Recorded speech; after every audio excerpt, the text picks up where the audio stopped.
봅시다. 시작. 뿌리가 달라져야 열매가 달라집니다. 로마서 4장 25절, 5장 1절 함께 읽습니다. 시작. 예수는 우리가 범죄한 것 때문에 내줌이 되고 또한 우리를 의롭다 하시기 위하여 살아나셨느니라. 그러므로 우리가 믿음으로 의롭다 하심을 받았으니 우리 주 예수 그리스도로 말미암아 하나님과 화평을 누리자. 아멘. 아멘. 여러분 신앙생활 오래 하시면서 이런 느낌 받아보신 적 있으십니까? 뭔가 삶이 변하는 것 같지 않다라는 것이죠. 예배 가운데 은혜를 받는 것 같은데 이 문을 밖을 나가는 순간 다시 무력해지는 것을 경험합니다. 집에 가자마자 사소한 일에 화를 내고 또 직장 생활 가운데 여전히 똑같은 나의 모습을 발견하고 남몰래 반복되는 죄와 중독의 습관들을 여전히 해결하지 못하고 있는 자신의 모습을 발견하는 것이죠. 여러분 이러한 삶을 살아가다 보면 어느 순간 이러한 생각이 독버섯처럼 우리 안에 피어납니다. 원래 사람은 어쩔 수 없나 보다. 신앙생활이란 것이 그저 위로나 받기 위한 것이지 사람이 진짜 바뀌는 것은 어려워. 내 수준이 그냥 이 정도로 살아가는 것이 나의 수준과 한계인 것 같아. 이런 생각들을 품게 됩니다. 여러분 정말 그럴까요? 하나님의 말씀이, 하나님의 복음이 고작 우리를 위로하기 위해 주어진 것일까요?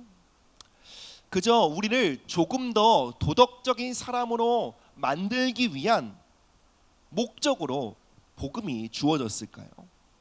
그렇지 않습니다.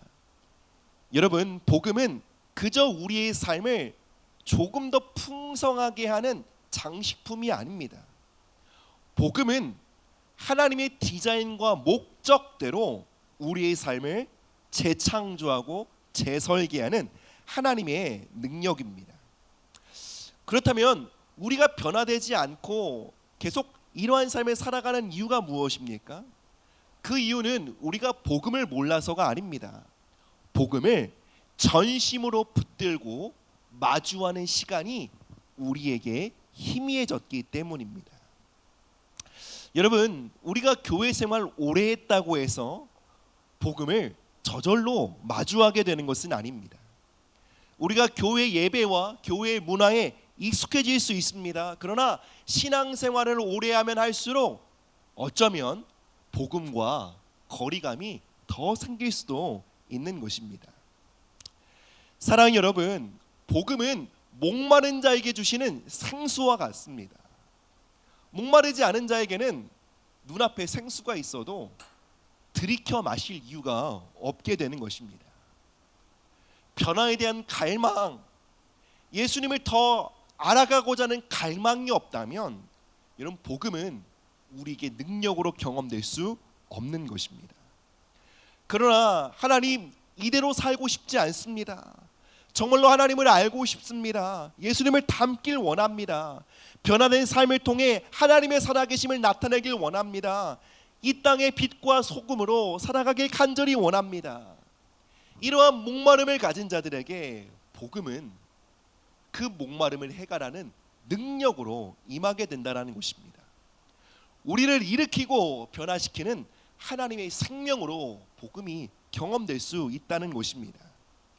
사랑하는 여러분, 이 예배 시간에 우리 안에 이러한 거룩한 불만족, 거룩한 목마름이 일어나기를 축복합니다. 하나님 이대로 살고 싶지 않습니다.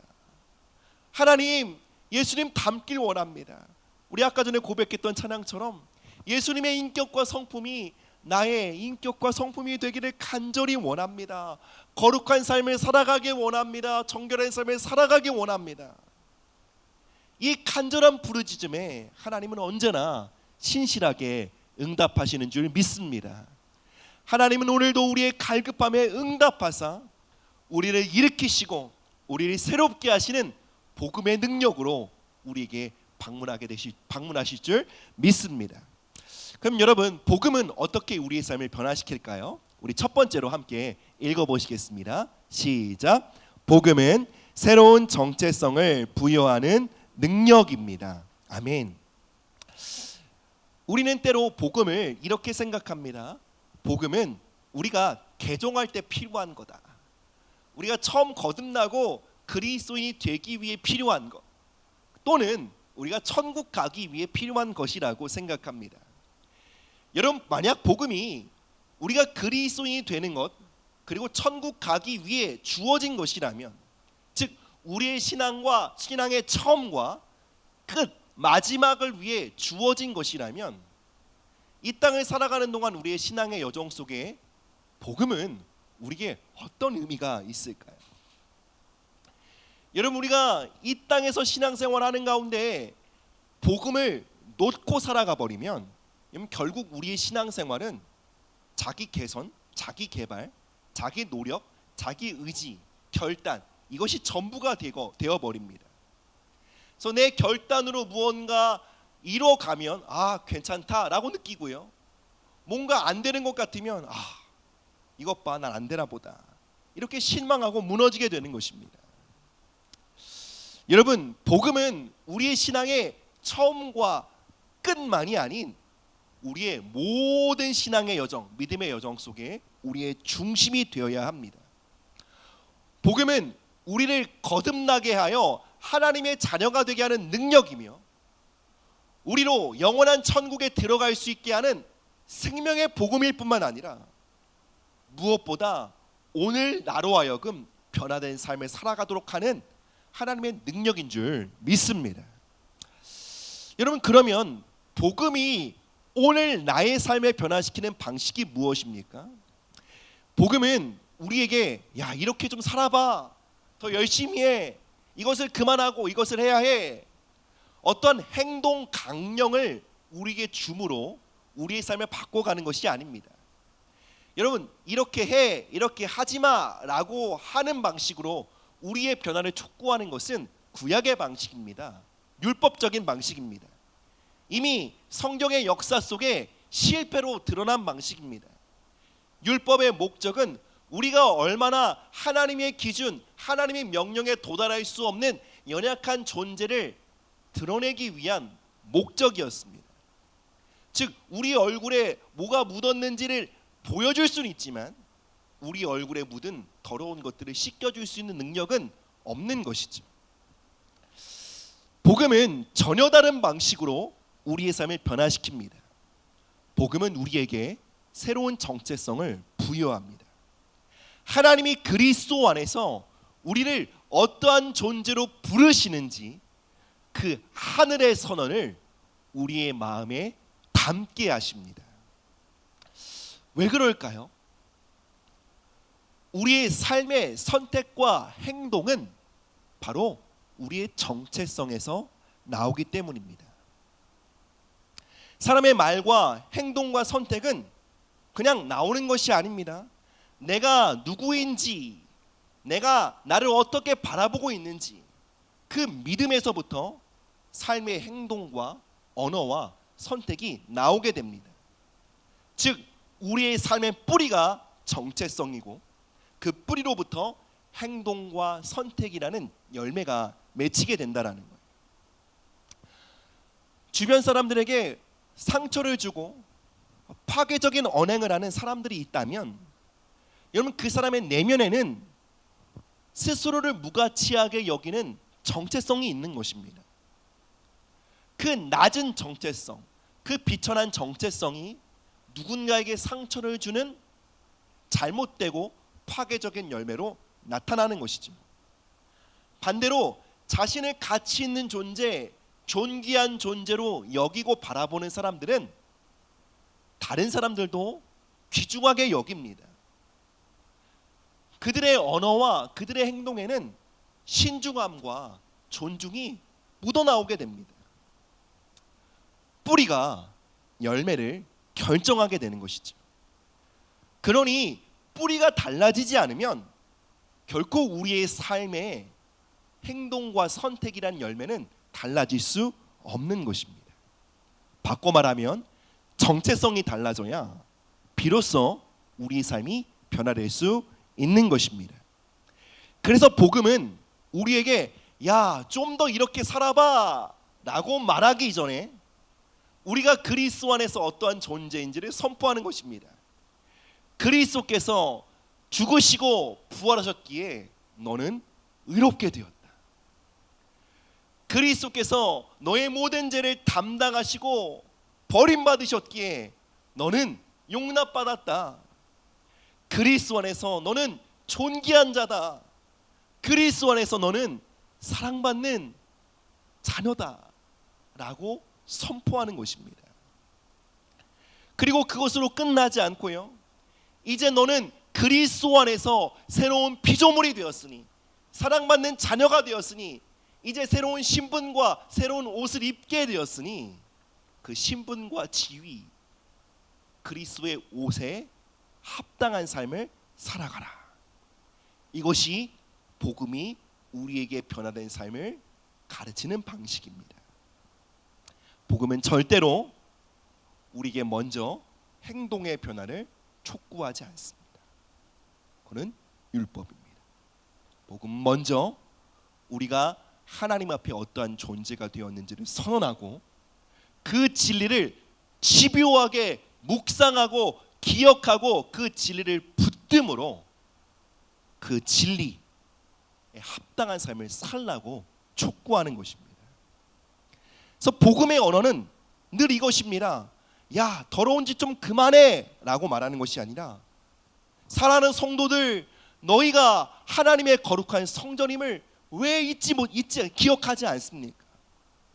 여러분들은 하나님의 거룩한 전인이었습니다. 그러니 거룩한 성령의 전에 합당한 삶을 살아가셔야 합니다. 이것이 복음이 우리를 이끄는 방식인 것입니다. 그렇기 때문에 그리스도인의 삶의 변화는 우리의 다짐과 결단에 의한 것이 아닙니다. 물론 우리는 결단도 하고 훈련도 해야 합니다. 그러나 그 모든 수고와 모든 헌신의 출발은 나 한번 변화되어 보겠다라는 결심과 다짐이 아니라, 우리의 모든 수고와 훈련은 복음 앞에 순복하겠다, 복음이 선포하는 나를 받아들이겠다, 이것이 되어야 한다는 것입니다. 즉 우리의 변화의 핵심은 이젠 더 이상 죄를 짓지 않을 거야 다짐하고 결단하는 것에 있는 것이 아니라, 하나님, 오늘 나의 삶을 복음 앞에 순복합니다. 복음이 선언하는 나를 진짜 나로 믿고 받아들이고 순복합니다. 우리가 복음 앞에 순복하는 만큼 삶의 변화는 따라오게 된다는 것입니다. 여러분, 순복한다는 것이 무엇일까요? 내가 내 자신에 대한 느낌보다 그리스도 안에서 우리가 어떠한 존재가 되었는지를 선언하시는 복음의 선언을 더 크게 믿는 거예요. 나의 행실과 나의 업적이 말하는 바보다, 사람들이 나에게 어떻게 말하는지 그 사람들의 평가보다, 내가 갖고 있는 내 자기 판단보다 복음이 말하는 바, 그리스도 안에서 나는 의롭게 되었으며 존귀하게 되었으며 하나님께 용납받았으며 하나님의 사랑받는 자녀가 되었다는 그 진리를 더 크게 붙잡는 것, 여러분, 이것이 복음 앞에 순복하는 믿음입니다. 그리고 그 순복이 깊어질수록, 여러분, 변화는 우리가 애쓰고 억지로 만들어내는 무엇이 아니라 마치 뿌리가 깊어 영양분을 흡수하고 나무가 때를 맺어 때를 따라 열매를 내는 것처럼 우리 삶의 변화도 그렇게 자연스러운 열매로 따라오게 되는 것입니다. 그래서 우리에게 필요한 것이 뭐라고요? 열매의 변화가 아니라 뿌리의 변화인 것입니다. 우리 두 번째로 함께 보시겠습니다. 함께 읽습니다. 시작. 우리는 열매가 아니라 뿌리를 회개해야 합니다. 마태복음 3장 10절입니다. 시작.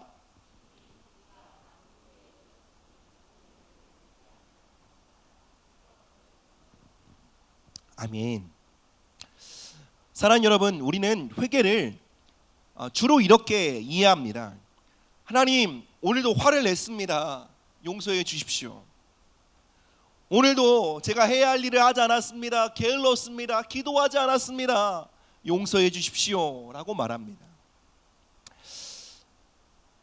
우리의 잘못된 행동을 하나님께 고백하는 것은 매우 중요합니다. 그러나 이러한 고백들은 주로 열매에 대한 회개입니다. 성경은 우리를 보다 더 깊은 회개의 자리로 초대합니다. 침례 요한은 이렇게 외쳤습니다. 이미 도끼가 나무 뿌리에 놓였다. 하나님은 우리의 삶의 열매를 바꾸시기 위해 가지를 치시는 분이 아니십니다. 하나님은 우리의 삶의 열매를 변화시키기 위해 열매를 따거나 제하시는 분이 아니십니다. 하나님은 우리의 삶의 열매를 바꾸시기 위해 우리의 뿌리를 다루십니다. 왜냐하면 모든 열매는 뿌리에서 비롯되기 때문입니다. 예를 들어 봅시다. 이러한 열매를 맺는 사람이 있습니다. 칭찬을 받으면 세상 다 가진 것 같고요. 비난이나 모욕을 받으면 그냥 다 무너지는 거예요. 사람들에게 인정을 받고 사람들의 평가에 자신을 걸고 있기 때문에 자신을 증명하기 위해 끊임없이 소진하고 소모적으로 살다가 결국 탈진해 버리는 거죠. 여러분, 이러한 잘못된 열매의 뿌리에는 잘못된 정체성이 있죠. 어떤 정체성이 있을까요? 나의 가치는 내 성과로 결정돼.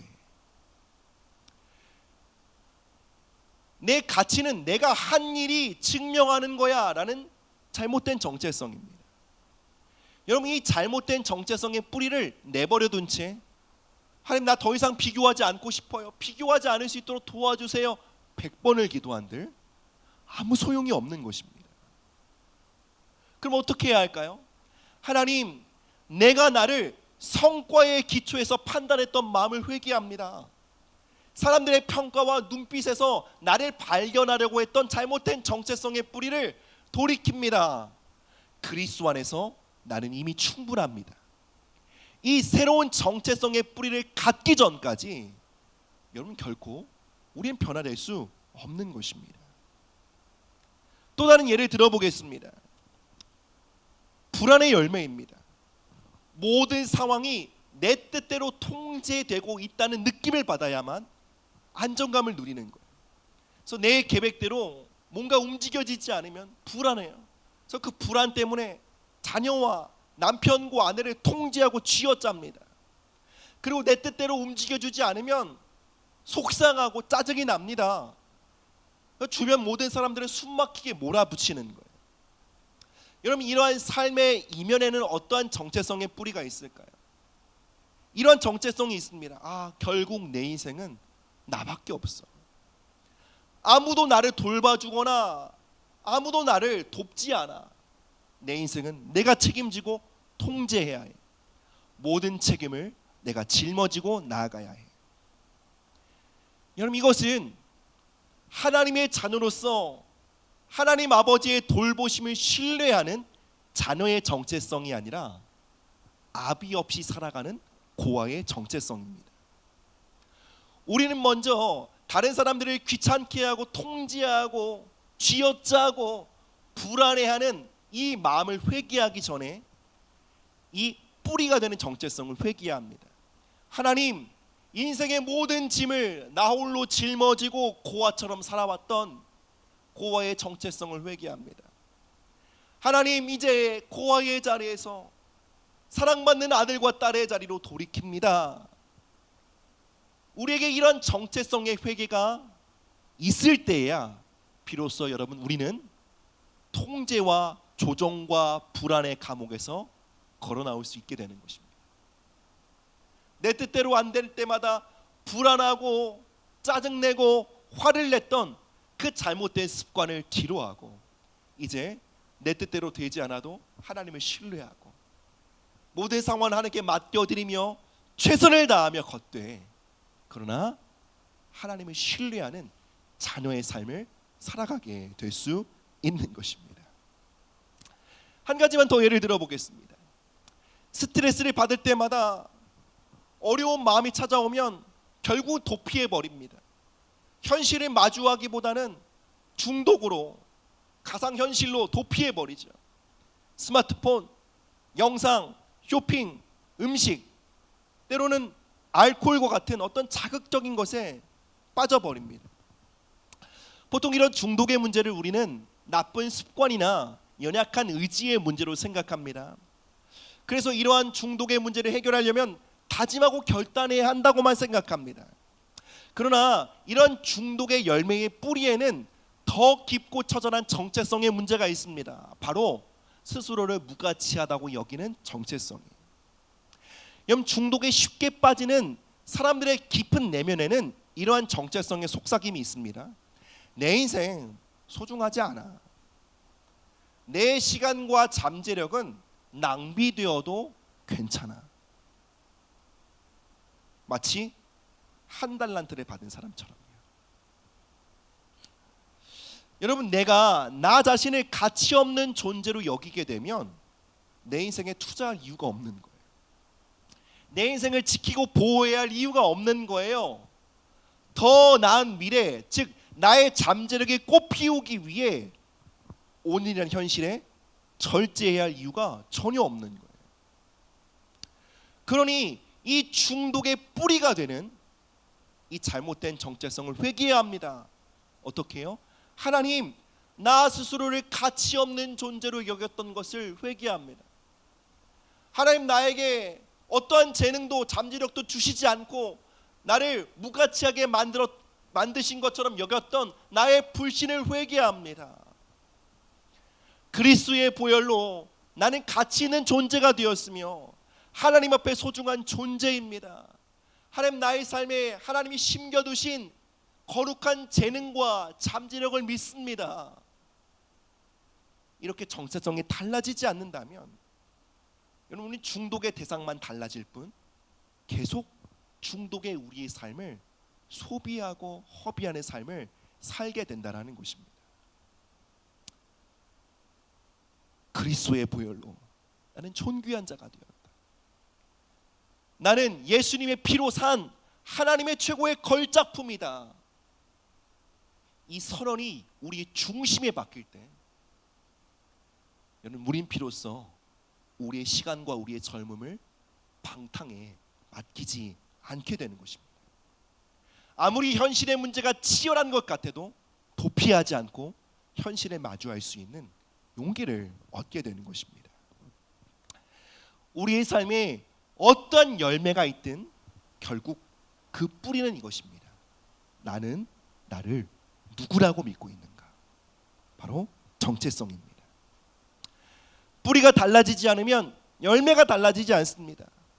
우리가 수년 동안 똑같은 문제에 반복적으로 넘어지고 있는 이유는 우리가 그저 의지가 박약한 인간이기 때문이 그런 것이 아닙니다.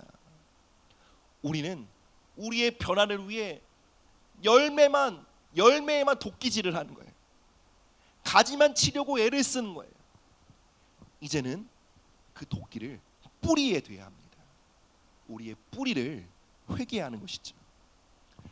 정체성의 회개는 하나님, 잘못했습니다. 내가 이런 실수를 저질렀네요 라는 회개가 아니라 하나님, 내가 하나님의 말씀과 복음이 아닌 것으로 나를 생각해오고 나를 규정해왔던 모든 것에서 내가 돌이킵니다. 하나님의 말씀이 아닌 사람의 평가로 나를 규정해왔던 것을 회개합니다. 복음이 아닌 제 감정과 자기 판단을 더 높이 신뢰했던 것을 회개합니다. 그리스도 안에서 너는 의롭게 되었다는 하나님의 선언보다 제 실패의 경험, 저의 성적, 저의 어떤 관계의 열매들을 더 크게 붙잡았던 것을 회개합니다. 여러분, 이것이 바로 정체성의 회개입니다. 도끼를 가지가 아닌 뿌리에 대는 것입니다. 복음 밖에서 우리를 규정하던 모든 것들을 십자가 안으로 던져드리는 것입니다. 그리고 비로소 복음 안에 우리의 새로운 정체성이 굳게 뿌리 내릴 때 변화된 삶의 열매가 따라오게 되는 것입니다. 성령의 열매가 나타나게 되는 것입니다. 사랑하는 여러분, 뿌리를 다루지 않고 열매만 개선하려고 하는 삶은 대단히 고단하고 피곤한 삶입니다. 그 끝은 결국 이러한 결론이 됩니다. 난 안 돼. 아무리 했어도 안 돼. 기도해도 안 되더라. 난 이렇게 살아갈 수밖에 없어.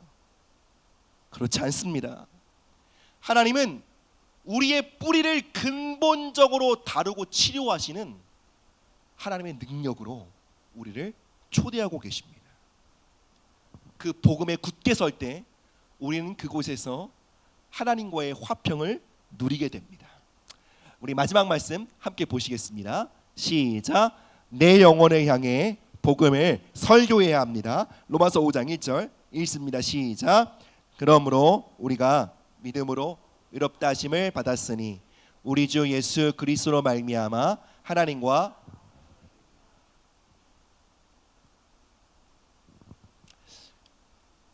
본문에서 바울은 하나님과의 화평을 이루기 위해 애쓰라, 하나님과의 화평을 만들어내라 라고 말하지 않습니다. 그리스도 안에서 우리에게 주어진 하나님과의 화평을 어떻게 하라고요? 누리라고 말하는 거예요. 그럼 누린다는 것이 무엇일까요? 그리스도 예수 안에서, 즉 예수 그리스도께서 이루신 일을 통해 여러분 우리의 영적 계좌에 어마어마한 돈이 입금된 거예요.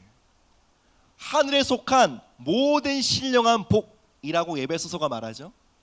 그리스도 안에 있는 어마어마한 부유함이 우리의 영적 계좌에 입금된 거예요. 화평을 누리라는 것은 뭐냐면 이제 그 계좌에 입금된 그 돈을 출금하며 살아라 라는 뜻입니다. 여러분, 하나님은 예수 그리스도 안에서 우리에게 놀라운 지위와 신분과 사랑받음과 용납과 성령의 능력을 입금해 주셨습니다.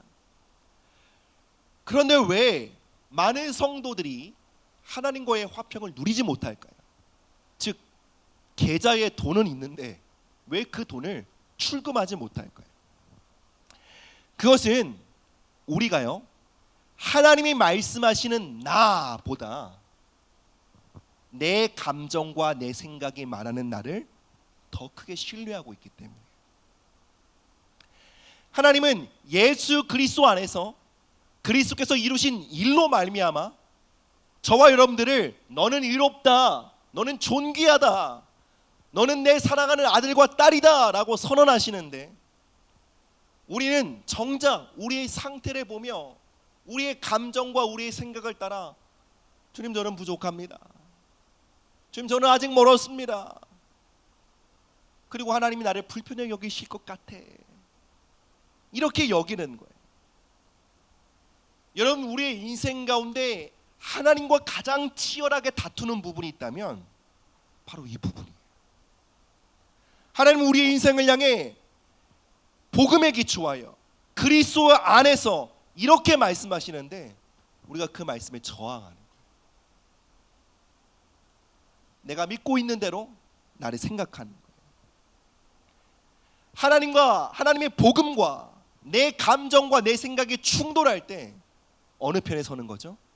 내 감정과 내 생각의 편에 설 때가 많은 거예요. 사랑하는 여러분, 우리가 하나님과 화평을 누리지 못하는 이유는 하나님이 우리를 밀어내서가 절대로 아닙니다. 우리가 하나님과 화평을 누리지 못하는 이유는 우리 스스로가 하나님이 나를 불편하게 여기실 거야, 그렇게 받아들이기 때문이에요. 바로 이 지점에서 우리는 마틴 로이드 존스 박사님이 하신 그 처방을 우리가 기억하길 원합니다. 마틴 로이드 존스 박사님이요, 성도들이 겪는 영적 침체를 다루면서 그 영적 침체를 깨트리는 처방을 이렇게 말합니다. 먼저 진단을 합니다. 많은 성도들이 영적인 침체와 무기력에 빠지는 이유는 그들이 복음을 듣는 것은 익숙한데 복음을 자신에게 설교하는 자리에서 물러났기 때문이다 라고 말합니다. 그리고 이어서 성도들의 삶의 영적 침체를 깨뜨리는 처방에 대해 이렇게 말합니다. 당신 자신에게 복음을 말하십시오. 당신 자신에게 그리스도 안에서 당신이 어떠한 존재인지를 설교하십시오. 선포하십시오 라고 말합니다. 여러분, 여러분의 인생 가운데 가장 큰 영향력을 가진 설교자가 누구입니까? 세계적인 영향력을 가진 설교자가 아닙니다. 여러분의 인생에 가장 큰 권위와 영향력을 가진 설교자는 바로 여러분 자신입니다. 여러분, 우리는 우리 자신에 대해 끊임없이 말하고 있습니다. 생각으로, 무의식적으로 난 이러한 존재야 라고 우린 우리 자신을 향해 끊임없이 설교하고 있습니다. 즉, 우리 영혼의 강단에 우린 복음을 세우지 않고 우리의 생각과 우리의 감정과 우리의 실패의 경험과 사람들의 평가를 세워 말하도록 하는 거예요. 우리 영혼의 강단에 실패의 경험이 올라와 말합니다. 너는 또 실패할 거야. 우리 영혼의 강단에 상처의 경험이 또 일어나 말합니다. 넌 또 실패하고 너 상처받을 거야. 너는 사랑받을 가치가 없어. 이 세상의 비교의 영이 우리의 강단에 장악하며 이렇게 말합니다. 야, 넌 뒤쳐졌어. 넌 이미 도태되었어. 사랑 여러분, 이제 우리 영혼의 강단에 복음이 말하도록 해야 합니다. 감정이 느껴지는 대로 말하도록 두지 말고 이제 복음이 말하는 대로 우리도 우리 영혼을 향해 선포해야 합니다. 여러분, 이것이 바로 하나님과의 화평을 누리는 방식이에요. 하나님이 그리스도 예수 안에서 우리 각 사람을 위해 이미 입금해 놓으신 그 놀라운 축복을 출금하며 살아가는 길이 여기 있는 것입니다. 여러분, 거듭되는 실패로 나 자신이 무가치하게 여겨질 때가 있을 것입니다. 똑같은 죄에 반복되는 죄에 넘어지는 나 자신을 향해 실망하고 무언가 기대했던 결과에 미치지 못함으로 비참함이 몰려올 때 바로 그때 우리 영혼을 향해 선포해야 합니다. 내 영혼아, 내 감정에 속지 마라. 너의 행위와 너의 업적이 너의 가치를 결정짓지 않는다. 너의 가치는 그리스도의 십자가로 결정되었다. 너가 실패했으나 너의 가치는 1%도 떨어질 수 없다. 그리스도께서 너를 위해 죽으시고 부활하셨기에 너는 여전히 의롭고 하나님 앞에 소중한 존재다. 그렇게 우리의 영혼을 향해 설교하셔야 됩니다. 때로는 사람들의 시선과 비난 때문에 너무 상처받고요, 그 상처와 고통이 너무 깊어서 밤잠이 오지 않을 수 있습니다. 그때 어떻게 해야 합니까? 그 생각에 고리를 계속 물고 난 이런 존재야 이렇게 살아가지 마시고 복음을 붙들고 우리 영혼을 향해 설교하라는 것입니다. 내 영혼아, 사람들의 평가에 너의 인생을 걸지 마라.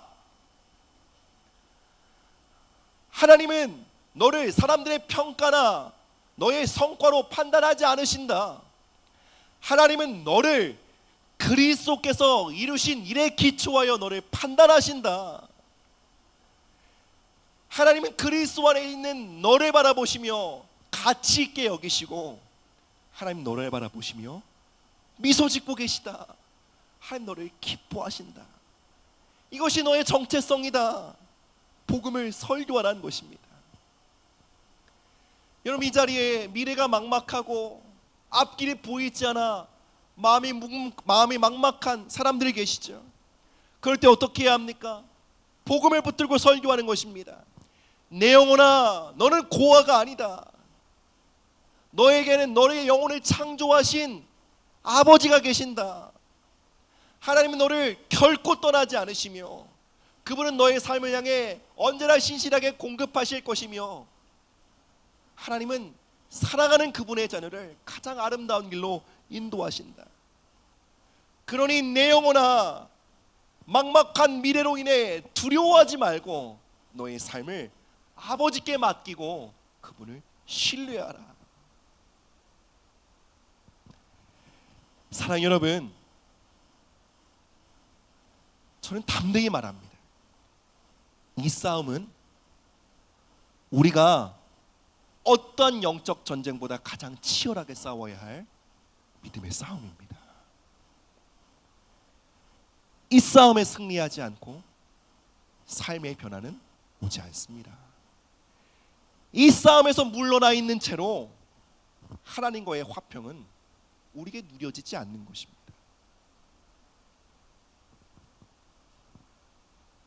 이제 복음을 듣는 자리에 머물러 계시지 마시고요, 이제 복음이 말하는 나를 여러분 자신에게 선포하시기를 주님의 이름으로 축복합니다. 여러분, 이 예배당을 나아가잖아요. 그럼 여러분의 영혼의 강단을 차지하려는 거짓 선지자들이 계속 몰려옵니다. 그 거짓 선지자들을 무찔러 내십시오. 복음과 함께 말하십시오. 여러분의 영혼의 복음이 웅변하게 하십시오. 이제 여러분의 영혼의 강단에 복음이 웅변하기 시작할 때, 비로소 나의 삶이 복음이 말하는 새로운 정체성을 굳게 붙잡기 시작할 때, 우린 변화된 삶, 하나님과의 화평, 그 놀라운 축복으로 나아가게 될 것입니다. 이제 그리스도 예수 안에서 우리에게 입금된 하늘의 축복들이요, 때와 시기에 맞게 우리의 삶에 정확하게 인출되기 시작할 것입니다. 가난의 어려움 속에 하늘의 부유함을 경험하고요, 우리가 능력이 없을 때에 하늘의 능력이 우리 삶에 출금되기 시작하고요, 비로소 영적 빈곤이 깨어지고 하늘의 지혜가 우리 가운데 임하며 무기력이 떠나가고 말씀 그대로 내게 능력 주시는 자 안에서 내가 모든 것을 할 수 있느니라. 그리스도의 능력이 나의 능력이 되어지는, 그리스도의 승리가 나의 승리가 되어지는 하나님과의 화평을 누리는 그 삶이 우리에게 시작될 줄 믿습니다. 말씀을 맺겠습니다. 사랑하는 여러분, 오늘 저는 여러분과 함께 성경의 매우 중요한 영적 원리를 다루었습니다. 뿌리가 변해야 열매가 바뀐다는 것입니다. 정체성이 달라져야 삶이 달라진다는 것입니다. 여러분, 그동안 신앙생활 하면서 잎사귀 제거하느라 수고하며 애쓰고 살지 않으셨습니까? 그 열매를 땄거나 열매를 떼거나 그 열매를 제거하는 수고로 처절하게 애쓰며 살아오지 않으셨습니까? 내가 조금 더 애쓰고 수고해야 되는데 나 자신을 채찍질하며 나 자신에게 혹독하게 대우하며 그렇게 처절한 삶을 살아오지 않으셨습니까? 하나님은 그 지치고 곤고한 우리를 십자가 그늘 밑으로 부르십니다. 그리고 이제 우리의 인생에 새로운 뿌리를 가지라고 말씀하십니다. 이제 여러분, 여러분의 행실이 여러분을 규정하도록 두지 마십시오. 여러분들의 업적이, 여러분들의 소유가, 여러분들의 지위가 여러분들을 규정하도록 두지 마십시오. 사람들의 평가와 사람들의 시선이, 이 세상의 기준이 여러분들이 어떠한 존재인지 말하도록 두지 마십시오. 그 거짓 선지자들을 여러분의 삶에 내어 쫓으십시오. 그리고 복음이 이제 여러분들의 삶을 향해 말하도록 하십시오. 여러분의 삶을 향해 그리스도의 복음을 선포하시길 부탁드립니다. 우리 함께 이렇게 선포하십시다. 함께 따라해 보실까요? 나는 그리스도 안에서 의롭다. 나는 그리스도 안에서 안전하다. 나는 그리스도 안에서 존귀한 자녀다. 여러분, 이 정체성이 우리 삶을 바꿀 것입니다. 여러분, 이 정체성이 하늘의 풍요를 우리 삶에 풀어놓을 줄 믿습니다. 우리 함께 자리에 일어나셔서 찬양과 기도로 나가도록 하겠습니다. 사랑하는 여러분, 이 시간 우리 잘못된 정체성, 우리의 삶의 뿌리를 회개하며 나가십시다. 하나님, 이 시간 복음이 아닌 하나님의 말씀이 아닌 것으로 나를 규정해 왔던 것을 회개합니다. 과거의 실패의 경험으로 나를 규정해 왔던 것을 회개합니다. 실패와 상처로 나를 정의해 왔던 것을 회개합니다. 사람들의 말과 평가로 내가 어떠한 존재인지를 발견했던 것을 회개합니다. 이제 주님, 오직